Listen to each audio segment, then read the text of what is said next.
Russia has announced it will continue to provide military assistance to the Syrian government. This has brought criticism from the United States, despite the North American country being the first to announce the training of the so-called Free Syrian Army under the pretext of fighting ISIS. But Russia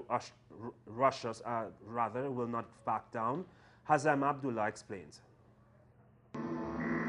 Despite U.S. criticism over the Russian military aid to Syria and the information about Russia sending a sophisticated missile system to Syria known as SA-22, Moscow has asked Cyprus to divert flight paths as it plans to carry out naval maneuvers in the area just off Syrian beaches. These maneuvers include firing rockets, and they will take place between the 14th and the 17th of September. Russia did not come with something new when it announced that it will send Russian experts to Syria. This relationship goes back for decades. For more than 50 years, the Syrian army has depended on Russian arms in the first place, as well as on Russian experts in the field of energy and industry. There have been contracts between the two countries for a long time, and Russian experts reside since long among the Syrian people. There is nothing new in all of this, only an American attempt to raise media concern in order to invest in these positions later.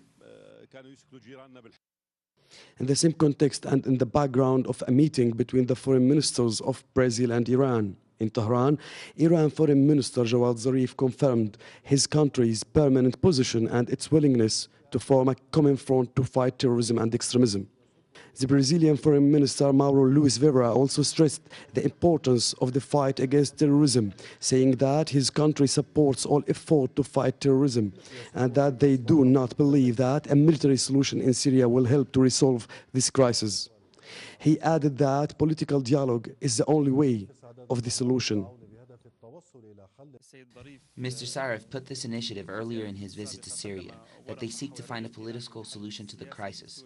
There are consultations at the highest levels between leaders of the two countries on this initiative, and the Iranian initiative points out the depth of the relationship between Syria and Iran. A political solution is the only solution in Syria, and this point has been agreed upon by Russia and Iran, and this is where they're moving towards.